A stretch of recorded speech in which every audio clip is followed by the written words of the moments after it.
you and I have had off-air conversations about what people are buying, how they're buying so much of it.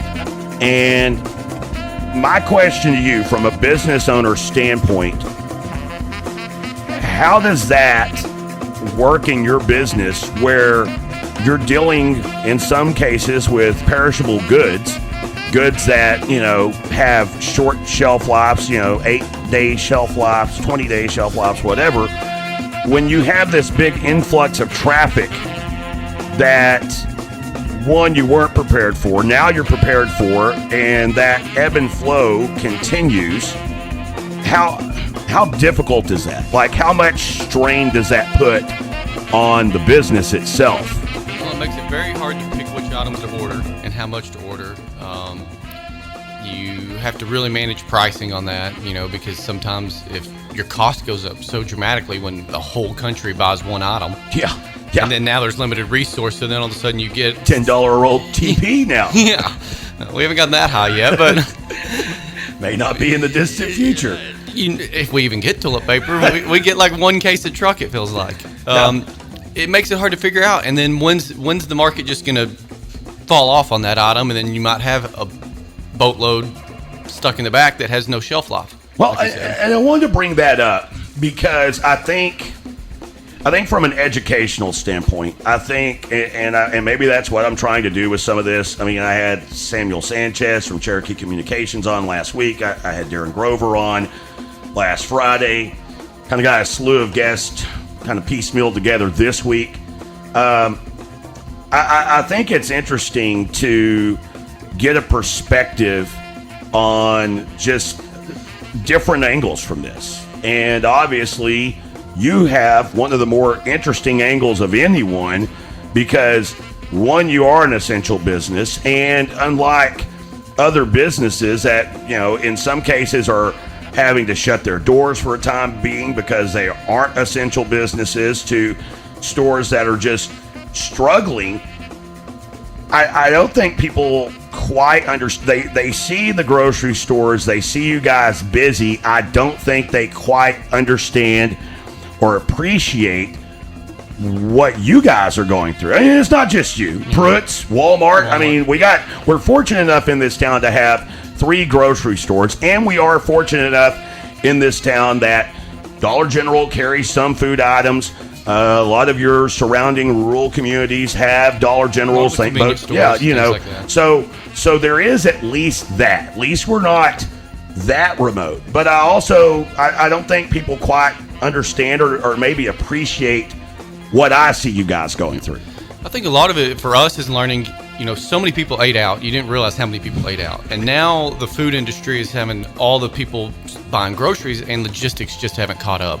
Yeah. It's not that there's a shortage of food. It's just logistically the trucks and managing it on our standpoint and from where we buy from, and the suppliers from where we buy from are just getting everything to roll and work in a timely fashion. And then the weird thing is going to be, because we will get out of this. Yeah. I mean, bottom line, we're going to get out of this.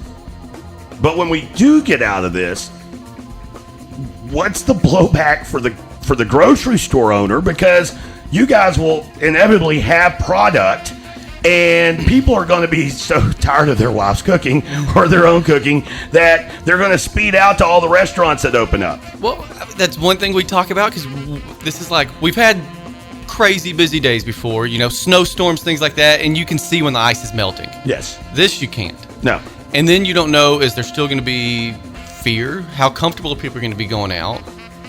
Are they still going to want to stay home and not be out as much? And thirdly is how stockpiled on things might they be. Yeah. Even though we are limiting, most stores are limiting now.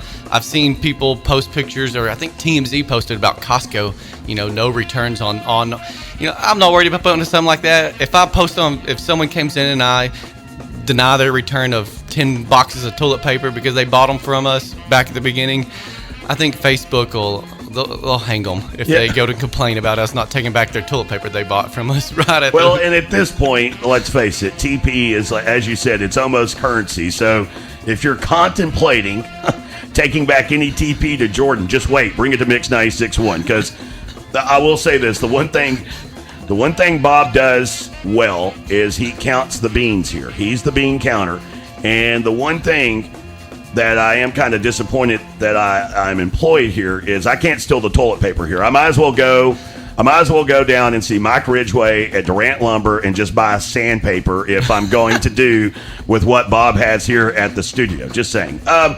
So from a mental capacity, I've been saying this because I think we have to have a little humor. I think we have to have a little self-awareness. I know I certainly have been more aware of my surroundings now than ever before. Just in day-to-day things. It's like literally going to the grocery store. I now notice if someone has a cough. I now notice if someone has a sneeze. Like these are, and the person could be half the room away from me, and I still go, whoa, hey, social distancing, buddy. Just 3 weeks ago, if someone coughed, you might check on them to see if they're choking or something. Now it's like you turn and go away. And so, like my flashpoint moment was putting in gas a few weeks ago. Get out of town. I go fill up on gas, and go to push the buttons. This is something, I mean, as much as I travel, I probably supply half of the fuel industry in this county, and it's something I do every day, and I just hadn't done it in a week. I hadn't thought about it, and then I go to press in my numbers, and I go, whoa, who's touched this? What am I doing here? It's been cleaned. And I literally, got just not panic, but just a sheer, kind of shiver down my spine of, okay, I've got to go clean my hands now. I never thought of it. I always clean my hands, but I never thought about it every single time I got gas.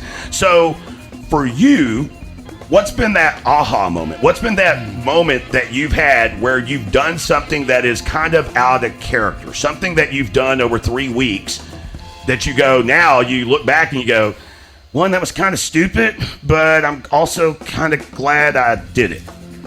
Yeah, I can't think of anything that comes to mind.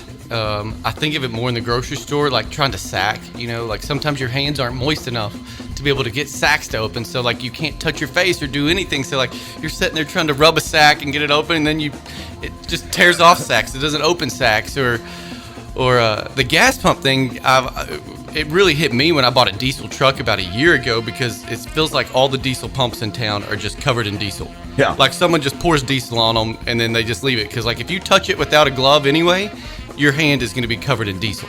Yeah. So I've kind of had gloves or some type of rag in my truck for about a year and a half now to be able to get gas. You've already been kind of prepared. So the gas pump thing hasn't been new to me.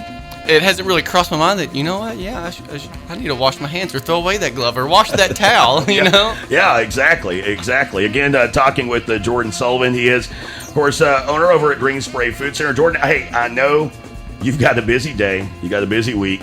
I hope that this little hour getaway was worth your time. I hope it gave you a mental break. It did. It definitely did. But I am kind of worried about the first, because it's like we haven't got to restock yet. We get trucks, but it doesn't fill the shelves. Hey, you still got 10 minutes here. Just don't think about it. Just for 10 minutes, just stay in this little cocoon area here that is, sanitized and safe place away from Bob, who is in quarantine right now. It is 9:50. Jordan, do appreciate you taking the time to join us today as we're about to get out of here. We've got music to play, taking you into the